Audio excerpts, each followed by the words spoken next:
Hermanos, quisiera, antes de comenzar a predicar del texto que leíamos hace un momento, que todos fuésemos a la conocida y maravillosa historia del buen samaritano, la cual es una ilustración conmovedora e instructiva de la misericordia humana en acción.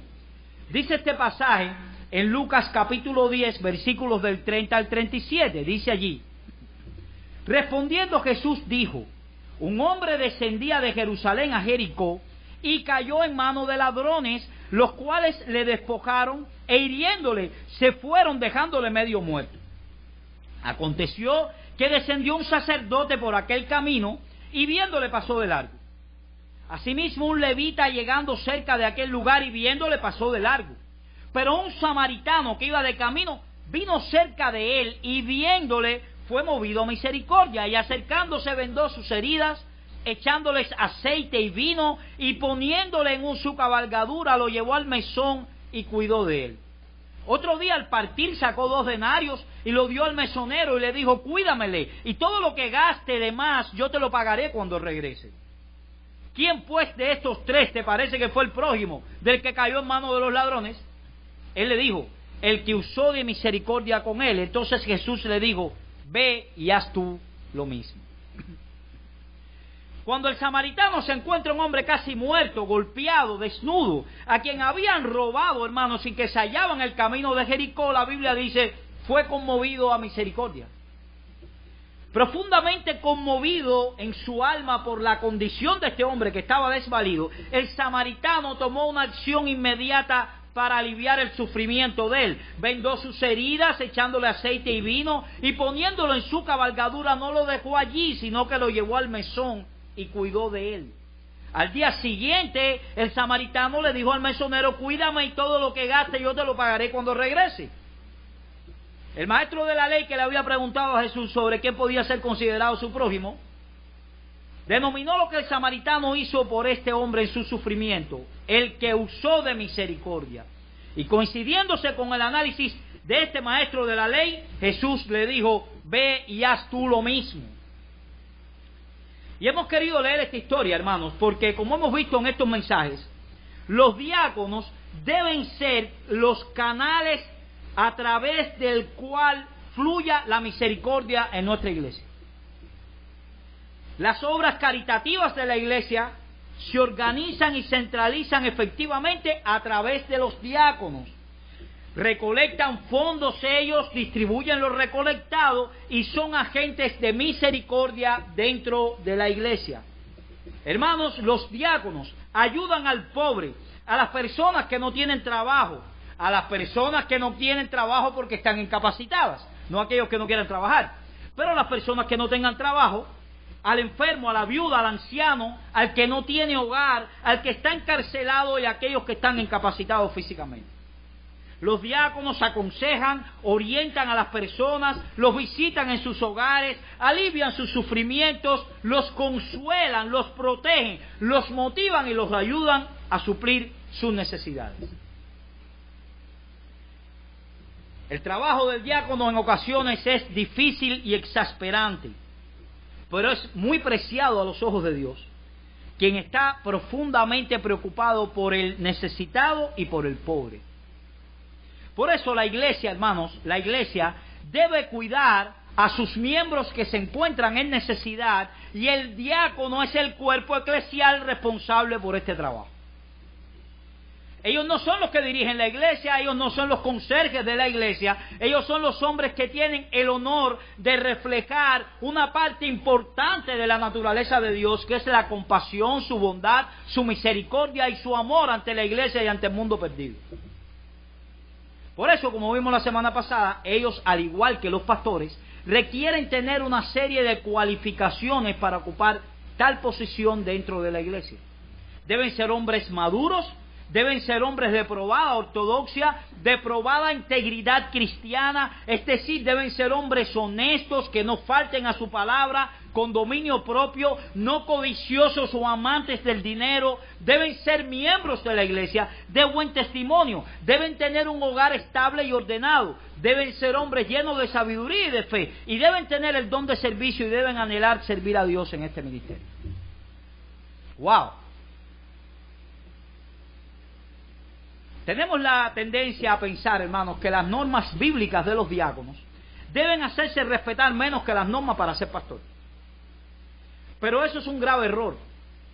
Así como el carácter y el trabajo de todos los candidatos para el oficio de pastor debe ser cuidadosamente juzgado por todos y por la iglesia, así mismo debe pasar con los diáconos. Por eso Pablo, en 1 de Timoteo 3, del 8 al 13, dictamina toda esa serie de requisitos para los diáconos muy parecidos a los requisitos de los pastores.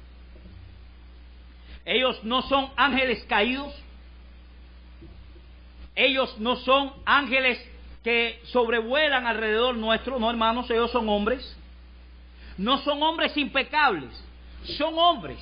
Hombres con luchas, hombres con debilidades, hombres con tendencias pecaminosas, pero hombres que consistentemente evidencian este perfil bíblico. Y es bueno que recordemos aquí, hermanos, que lo que estamos hablando no es una foto, es un perfil. ¿Qué quiere decir esto? Bueno, pero es que yo me recuerdo que el diácono una vez me contestó mal. Espero que yo me recuerdo que el diácono una vez, hermanos, son hombres.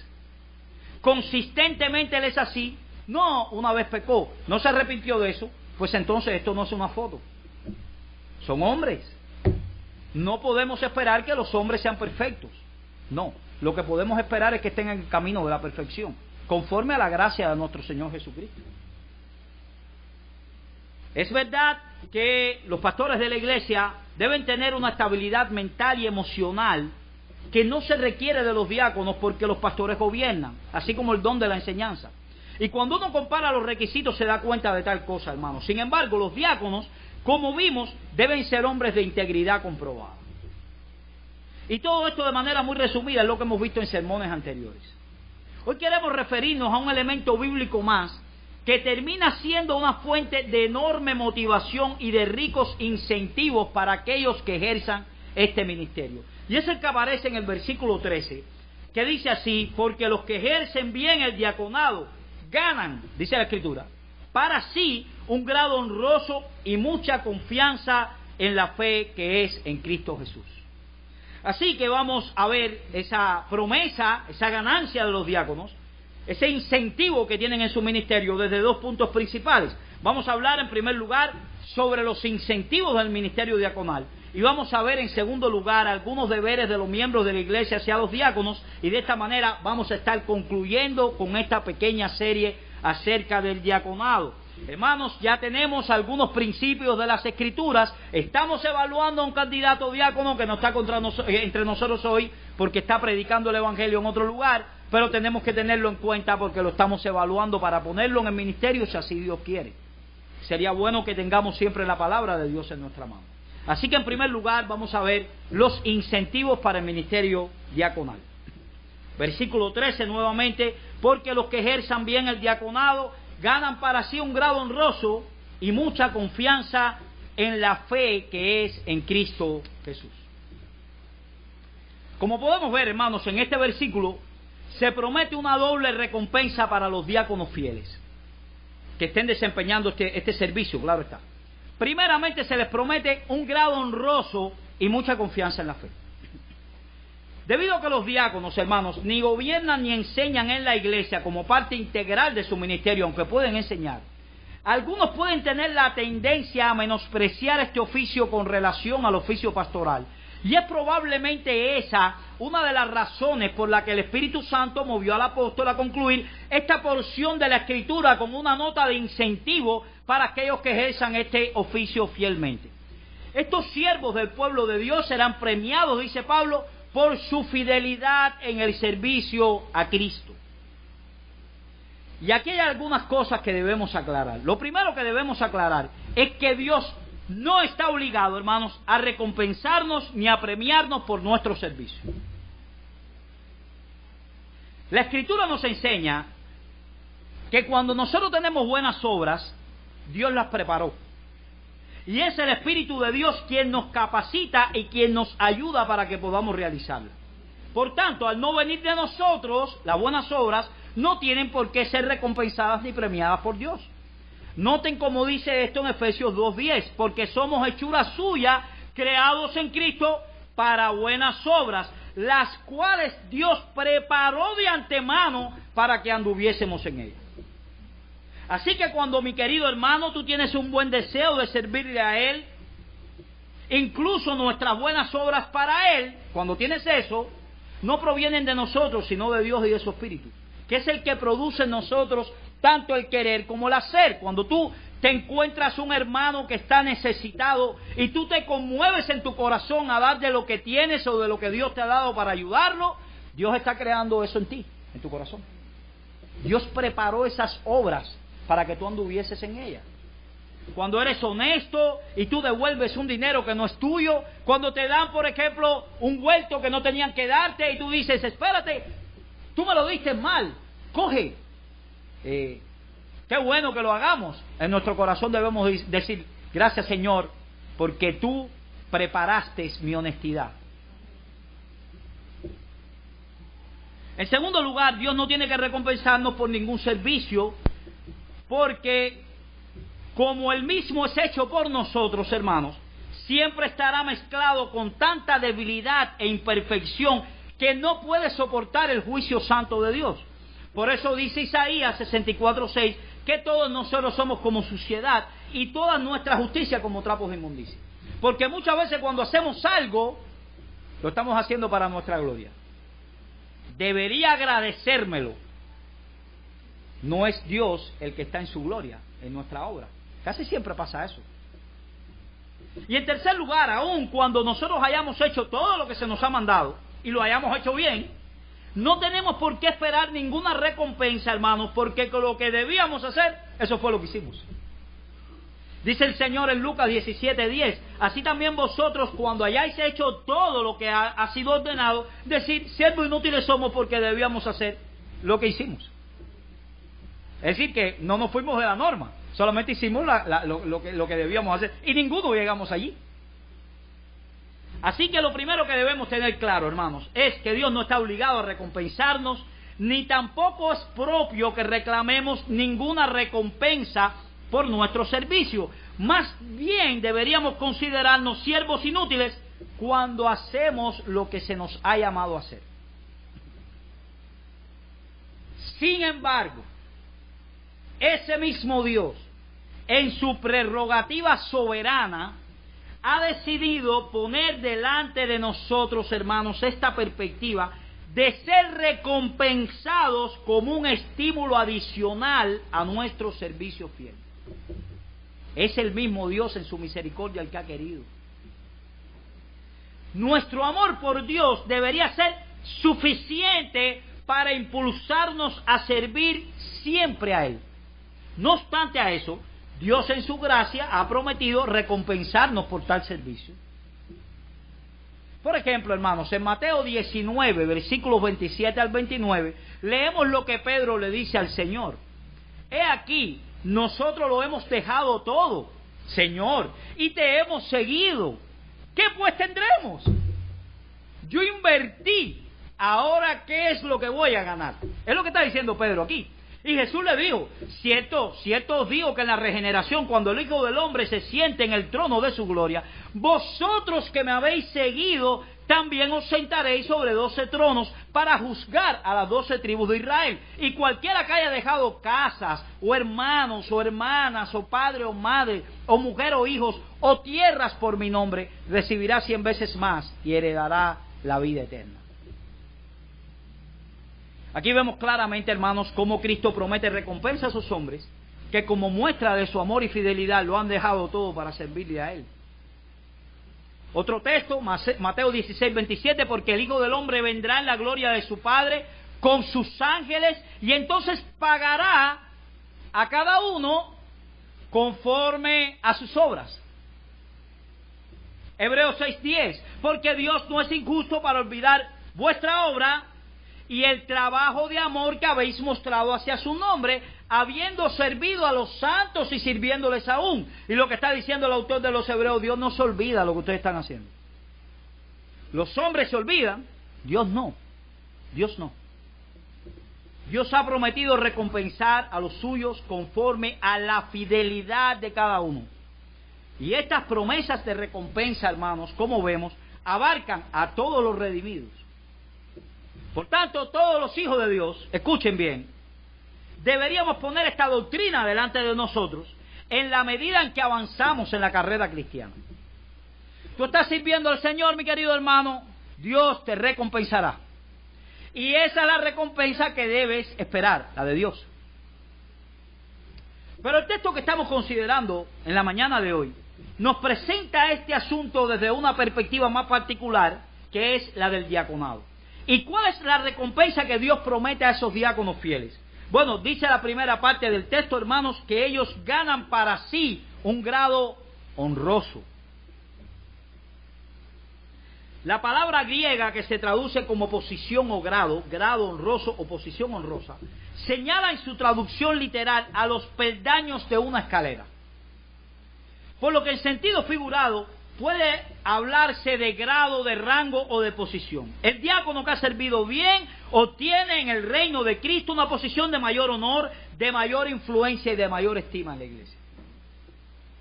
Algunos comentaristas han opinado que esto debe ser entendido como un avance en la carrera eclesiástica, como si les prometiera a esos diáconos que tarde o temprano van a ser pastores, que es el otro oficio que está por encima del diácono, el pastor. Ahora son diáconos, pero si son fieles, entonces van a ser promovidos a un oficio más alto, es decir, al oficio pastoral. Y hermanos, aunque no hay ningún problema, aunque un diácono puede llegar a ser pastor de la iglesia más adelante, de hecho, cuando estamos buscando, si Dios nos ha regalado un pastor, fijarnos primeramente en el diaconado no es algo malo, porque ya son hombres que han sido reconocidos por sus requisitos.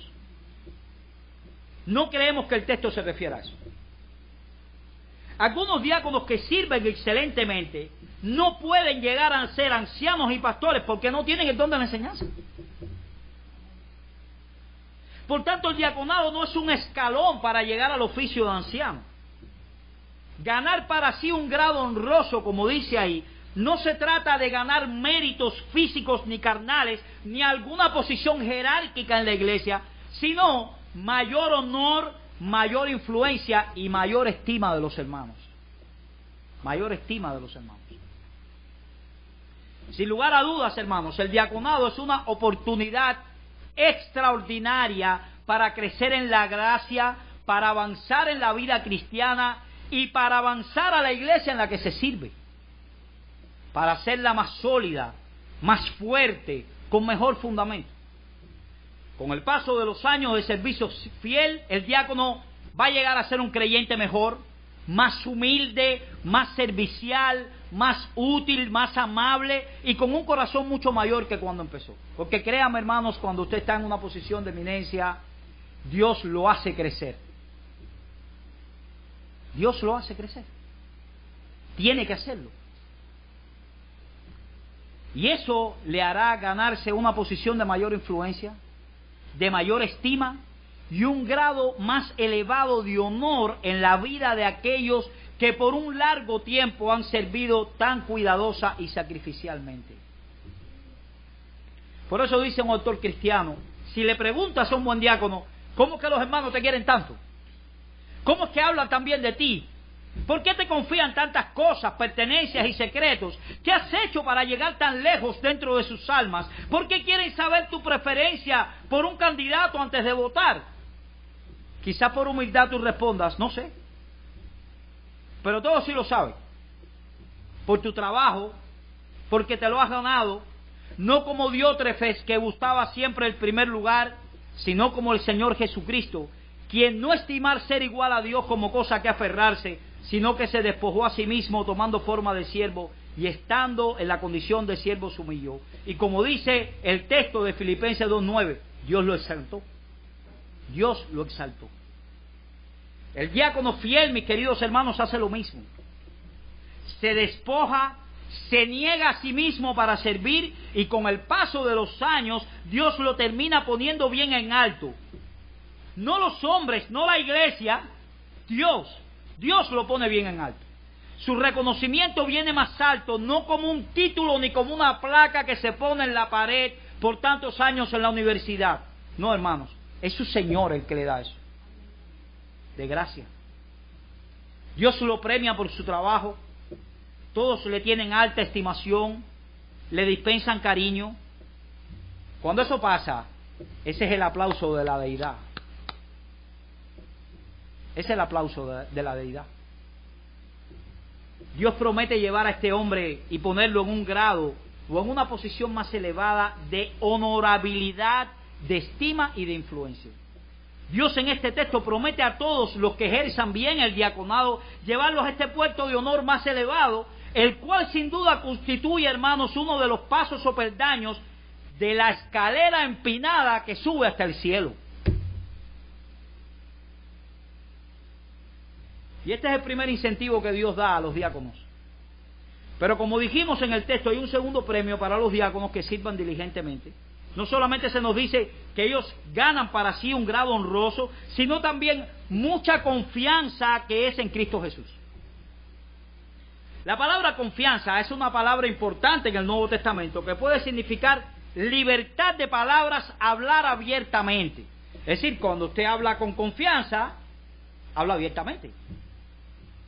Por esta razón, algunos comentaristas piensan que Pablo se está refiriendo a la confianza de los diáconos para hablar abiertamente de la fe.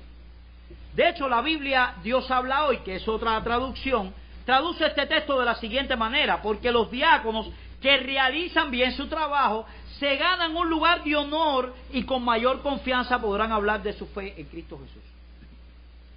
Sin embargo, hermanos, en el Nuevo Testamento confianza significa también valentía, confianza firme o audacia en sentido general, sin hacer referencia al hablar.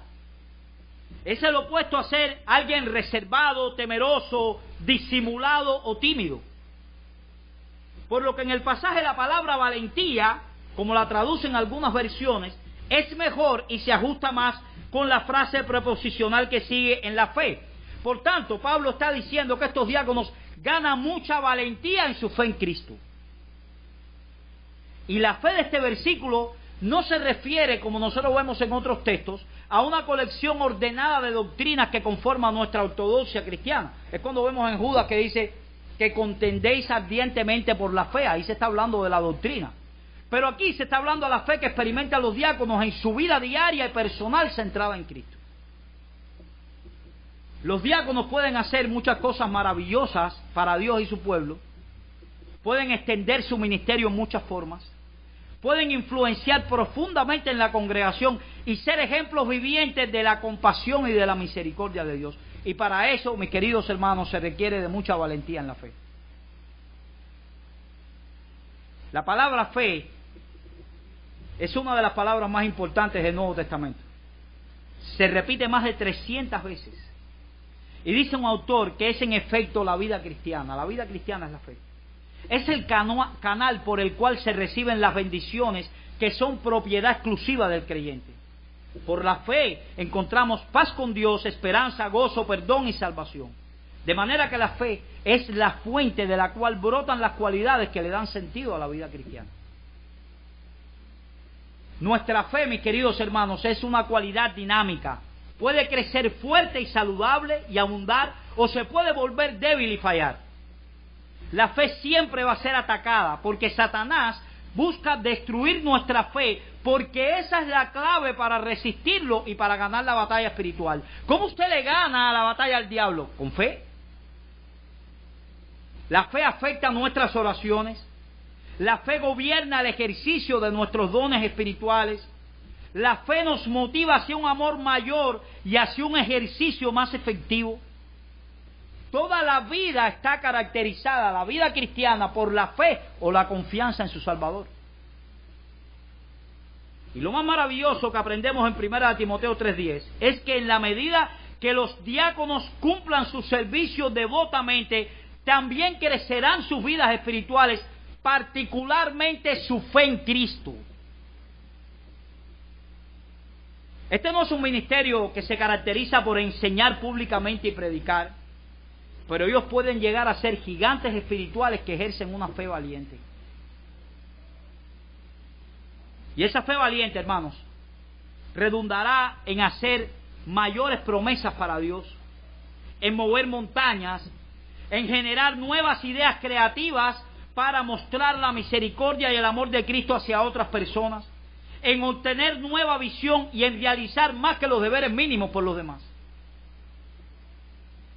La medida en que los diáconos tengan un buen desempeño, recibirán más valentía en esa fe para servir aún mejor. Eso es lo que quiere decir. Dice un autor cristiano: así como un deportista en entrenamiento, la fe debe mantenerse en forma. El deportista debe estar en un buen estado físico. Debe estar siempre entrenando y no faltar a los entrenamientos. Tendrá sus límites, pero los conocerá y hará lo mejor posible para superarlos. Lo que más teme es que la prueba muestre que su entrenamiento no ha servido, que sus músculos se han vuelto flácidos, que su confianza no estaba bien fundada. No es sorprendente que muchas de las descripciones bíblicas de la fe son de una actitud vigorosa, activa y enérgica. La fe es el esfuerzo del atleta por llegar a la meta, es el boxeador que mantiene una condición magnífica por su entrenamiento, es el soldado en la batalla que cuenta apenas con su equipo básico. La fe se estira hacia la meta para no ser repelida. La fe tiene que estar en forma, o si no, se va a debilitar. Por otra parte, hermanos, la falta de fe paraliza al hombre, detiene la acción, destruye su visión, lo hace ser un pequeño roedor lleno de miedo, crea desobediencia y no lo deja progresar. Por eso nuestra fe determina nuestra capacidad para servir a Dios. Si tú eres un creyente y no estás sirviendo a Dios, está menguando tu fe. Por ejemplo, cuando los discípulos preguntaron por qué no habían podido sanar a un joven poseído por un demonio, Jesús les dijo que ellos no pudieron hacerlo por su falta de fe. Escuchamos el texto de Mateo 17:20. Jesús les dijo: por vuestra poca fe, porque de cierto os digo que si tuvieras fe como un grano de mostaza, dirías a este monte: pásate de aquí para allá, y se pasará, y nada os será imposible. Todo lo que podemos lograr, hermanos, se hace de acuerdo con nuestra fe. Por eso el escritor de Hebreos ilustra el poder de la fe a través de las obras que algunos hombres del Antiguo Testamento hicieron. Por la fe, dice ellos, conquistaron reinos. ¿Cómo lo conquistaron? Por la fe. Hicieron justicia, alcanzaron promesas, taparon bocas de leones. ¿Cómo lo hicieron? Por la fe. Apagaron fuegos impetuosos, evitaron filos de espada, sacaron fuerzas de debilidad, se hicieron fuertes en batalla y pusieron en fuga a ejércitos extranjeros. ¿Cómo lo hicieron? La cláusula que comienza: por la fe. Y Lucas se refiere a Esteban, uno de los 7 diáconos en Jerusalén, como un varón lleno de fe. Alcanzar gran valentía en la fe y en la fe en Cristo es ganar tremendo premio, hermanos. Y hago énfasis en esta última frase porque la fe que Pablo describe en 1 Timoteo 3:13 no está arraigada a la inteligencia de los diáconos, a su habilidad, a su energía o en los recursos financieros de la iglesia. Esta fe, que es la que dice el texto, está enraizada en Cristo Jesús. Leemos nuevamente el texto. Dice: porque los que ejerzan bien el diaconado ganan para sí un grado honroso y mucha confianza, entre paréntesis, valentía, en la fe de Él, que es en Cristo Jesús. La fe bíblica se basa en Cristo y no en la persona. Es una fe cristocéntrica. Es una fe en aquel que nos da fuerza y nos sostiene. Es una fe en el Hijo ungido de Dios, Jesucristo nuestro Salvador. Cristo es quien nos lleva al Padre. Sin Él nosotros no nos podemos acercar a servir a Dios. Y sin Cristo no podemos hacer nada. Como dice Juan 15:5, yo soy la vid, vosotros los pámpanos, el que permanece en mí, yo en él, llevará mucho fruto. Y dice el texto: porque si ustedes están separados de mí, nada pueden hacer. Nada. Esa fe que se promete fortalecer cuando los diáconos ejercen bien este ministerio es una fe enraizada en la vid, que es en Cristo Jesús. Así que, hermanos, qué gran ministerio es el ministerio diaconal. Qué gran oportunidad la de servicio de estos hombres.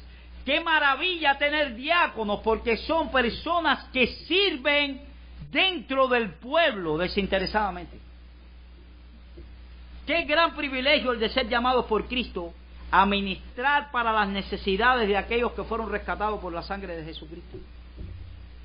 Qué gran dignidad la de representar y mostrar al mundo el carácter compasivo y misericordioso de Dios. Cuando una iglesia y el diaconado es misericordiosa, lo que las personas están viendo es que su Dios, el Dios en el que ellos creen, es compasivo y misericordioso.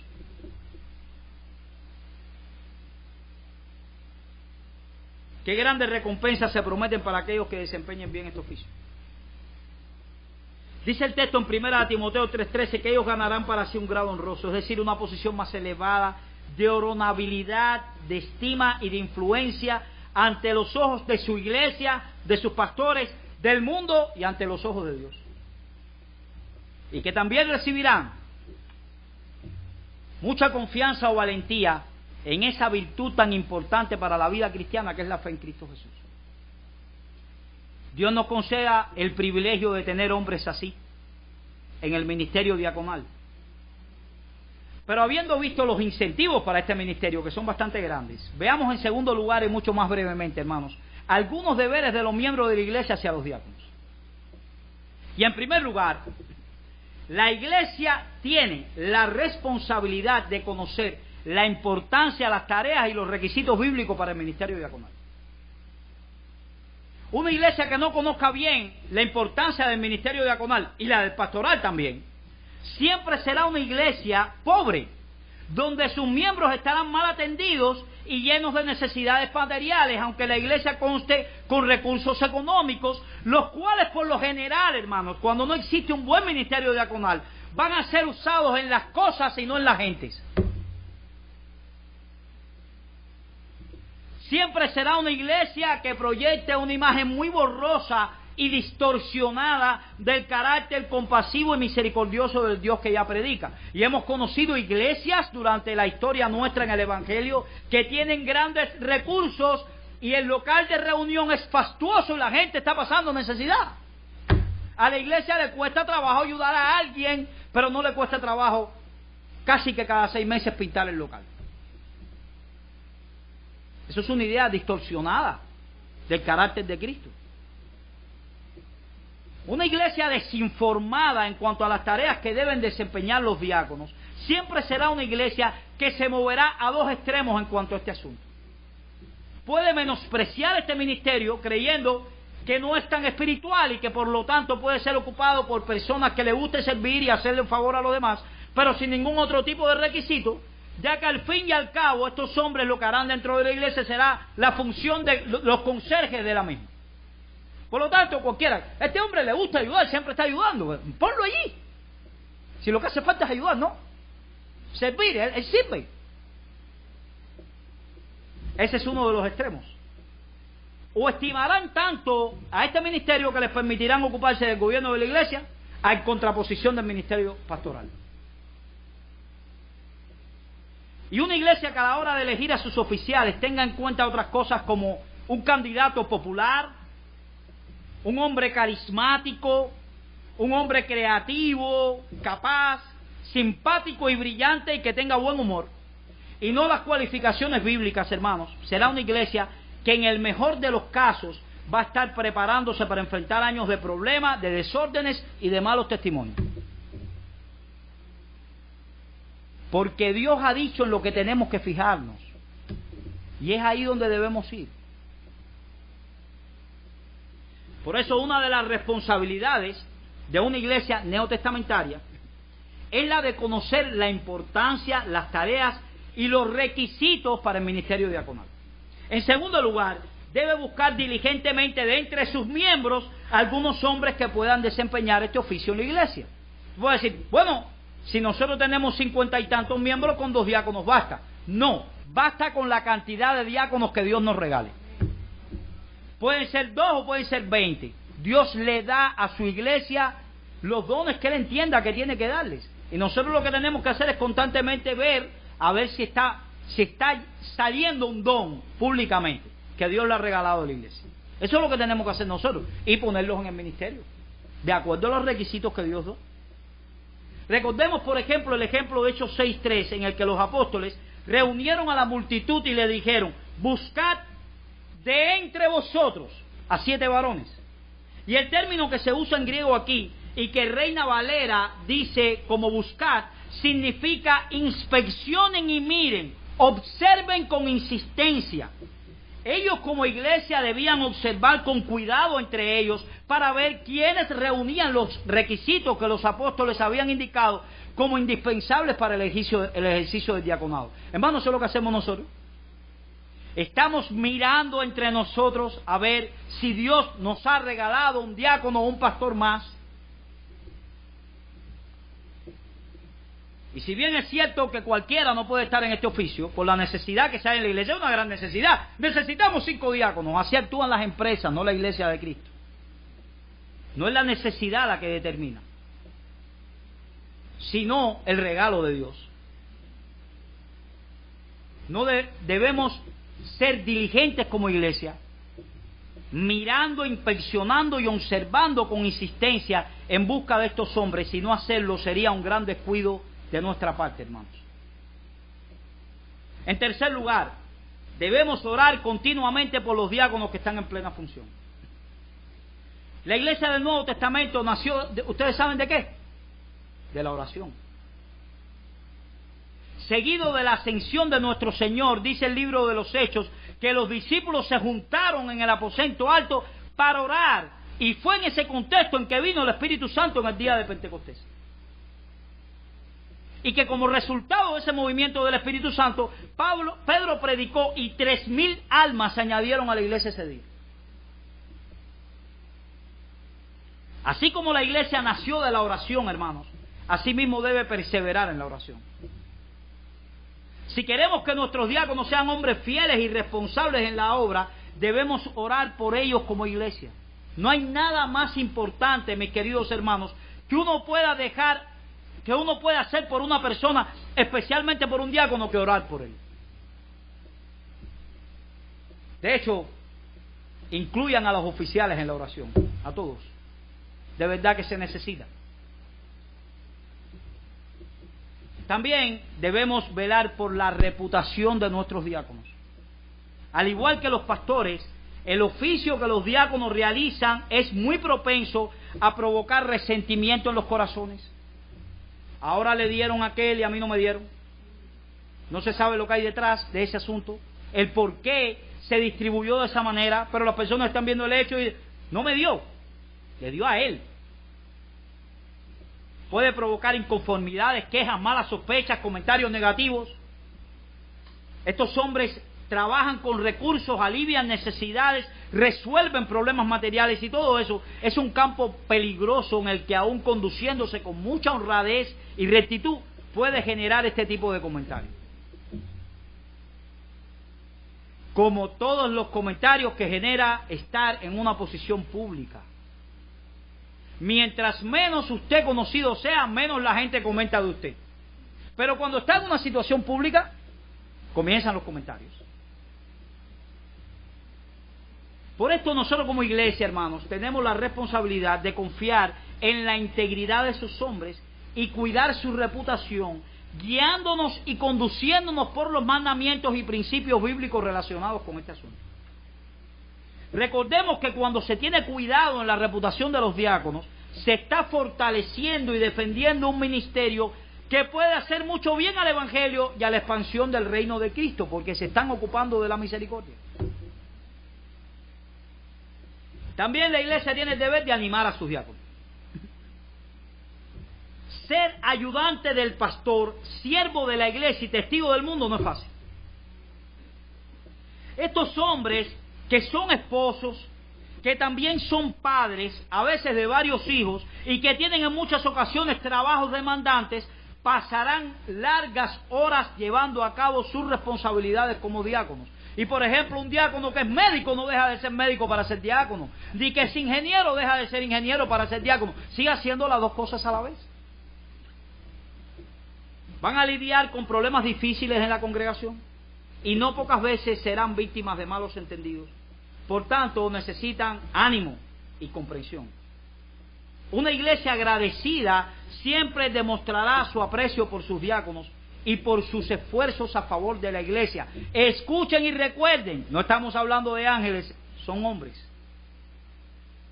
Y no solamente por ellos, sino que va también a amar, a reconocer y va a tener en estima, ¿saben qué? A sus esposas, porque los diáconos comparten su ministerio con su familia.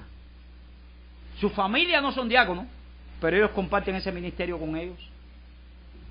Por ejemplo, hermanos, cuando un diácono tiene la necesidad de trasladarse a un hospital para llevar alimentos, dinero y demás cosas a un enfermo, dejó una familia atrás que ya no lo tiene. Quizás se está involucrando con un albañil en la casa de un hermano, porque están haciéndole un trabajo de albañilería y él se involucró. Ese es un tiempo que está dejando de estar en su casa para servir allí. Es el diácono. Él sirve, sí, hermano, pero eso trae un costo. Trae un costo. Escucha estas palabras de Spurgeon para referirse a esto. La iglesia tiene una inmensurable deuda de gratitud para miles de hombres piadosos quienes laboran en sus intereses día y noche, contribuyen largamente con sus bienes, cuidan de los pobres y de sus ministros, y en tiempos de dificultad como de prosperidad permanecen firmes en sus puestos. Aunque pueda ser hallado un error por aquí y otro por allá, alguna enfermedad, algo mal hecho, estamos seguros por una amplia y estrecha observación que la mayoría de nuestros diáconos son un honor a nuestra fe, y bien nosotros podemos llamarlo, como los apóstoles a sus hermanos, la gloria de Cristo.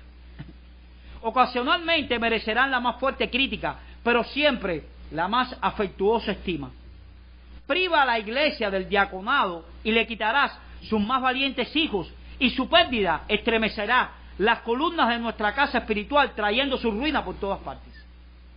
Gracias a Dios, tal calamidad no caerá sobre nosotros, porque la gran cabeza de la iglesia, en su misericordia hacia ella, mantendrá la sucesión de hombres fieles que mantendrán su oficio bien y ganarán para sí un grado honroso y mucha confianza en la fe de Jesucristo. Que el Señor permita que eso sea así en nuestra congregación, hermanos. Quisiera traer 3 aplicaciones finales para terminar. En primer lugar, a los no creyentes que están aquí. Mi amigo, es mi exhortación a ti que tú te decidas a buscar realmente de corazón al Dios que vino a este mundo, no para ser servido, sino para servir. Al Dios que dijo que más bienaventurado es dar que recibir. Y no solamente lo dijo, sino que lo demostró dando su vida por la vida de hombres pecadores como tú y como yo. Tú eres un enemigo de Dios y Dios vino a dar la vida y a exhortarte que te pongas de acuerdo con Él para que ese sacrificio te quite los pecados y pueda ser salvo. Dios vino a darte y no a condenarte. Si tú te condenas tú. Él vino a servir tu alma necesitada de su atención y de su cuidado. Él vino como siervo para que tú, reconociéndolo como tu único Señor y Salvador, puedas recibir el perdón de tus pecados, la salvación de tu alma y la entrada al reino celestial. Yo te digo, no rechaces ese llamado. Pídele a Cristo y dile que tú quieres reconciliarte con Él. Que colme de bienes tu alma. Él está más interesado en servirte para que tú seas tu siervo. Ven a Dios, reconcíliate con Él. No te quedes sin reconciliarte con Dios. En segundo lugar, a los creyentes de esta iglesia. Mis amados hermanos, como hemos visto, el servicio es una parte esencial y característico de la vida cristiana. Todo creyente debe ser un siervo de su Señor. Y si de verdad tú quieres servirle a Él, solo tienes que dejarte de mirar a ti mismo y ponerte a mirar para los lados, y verás que siempre vas a encontrar personas o alguna cosa en la que tú puedas servir. Recordemos que Cristo se dio a sí mismo por nosotros para redimirnos de toda iniquidad y purificar para sí un pueblo propio, celoso, que busca con afán las buenas obras. Nosotros somos responsables de servir a Dios y a nuestros hermanos. Si no servimos a nuestros hermanos, no estamos sirviendo a Dios. Dijo alguien en una ocasión: los que aman poco, poco hacen, y los que hacen poco, poco gozan. Lo que el hombre sembrare, eso mismo segará. Dios recompensará a cada uno de nosotros, hermanos, no a causa de nuestras obras, pero sí en conformidad con ellas. La pregunta que yo te hago en esta mañana es, o en esta tarde ya, si Dios preparó de antemano las buenas obras para que anduviésemos en ellas, ¿estamos andando en ellas? Mira tu vida y pregúntate si tú estás andando en las buenas obras de las Escrituras que Dios preparó de antemano para que anduvieses en ellas. Porque tu vida es el reflejo de tu fe. Tus frutos son el reflejo de tu fe. Hermanos, que seamos una iglesia que constantemente está mirando para el lado para ver si nuestro hermano necesita algo. Mira para tu lado y pregúntate si tu hermano necesita algo. Y muchas veces no necesitan recursos materiales. Muchas veces necesitan nuestro calor, nuestra oración, nuestro saludo y que nos interesemos por su vida. Hay mucho dolor. Y desgraciadamente, hermanos, muchas veces hay más dolor que ánimo y que consuelo. Que siempre nuestro consuelo esté por encima del dolor. Que siempre nuestra oración y el interesarnos por los demás esté por encima de eso. Que la gracia de Dios nos ayude a dejar de mirar hacia adentro y mirar un poco para afuera también. En tercer lugar, hermanos, quisiera referirme a los hombres que estamos aquí. Hermanos, que estos mensajes hayan resultado para ti, como hombre creyente, toda una exhortación a continuar creciendo en la santificación, a continuar mortificando tus pecados, a continuar moldeando tu carácter cada vez más semejante al de Cristo, y continúa trabajando con tu hogar, continúa desarrollando un espíritu de servicio y compromiso con las necesidades de tus hermanos en la fe y de tu iglesia, porque es dentro de esos hombres de esta iglesia como tú que nosotros buscamos a alguien muy parecido a los apóstoles para el ministerio diaconal. Volvemos a decir que cuando se recojan las votaciones en la iglesia, sea porque los demás hermanos ya saben que tú no tienes el anhelo, y no porque te falten requisitos. Y no porque te falten requisitos.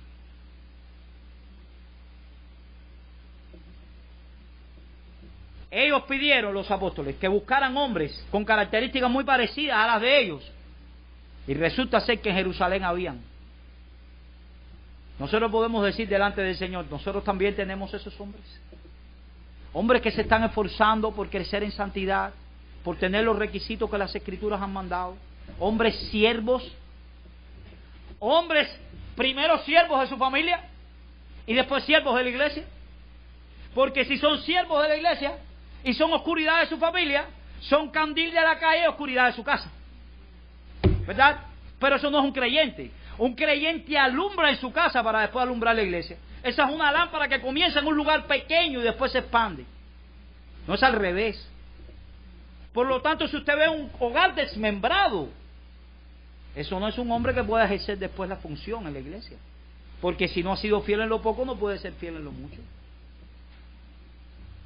Hombres de la iglesia, miren ahí hacia adentro, hacia sus familias. Sean hombres que se den por sus familias. Sean hombres que se entreguen en el servicio a su familia. Sean hombres que alumbren por su piedad familiar. Y que esa piedad después se expanda y que nosotros la podamos ver, para que nos alumbren a nosotros también, como iglesia. Y que sean de mucha bendición en el reino de Dios. Estos incentivos que hemos visto hoy serán entonces suyos. Que la gracia de Dios nos acompañe, hermanos. Vamos a orar.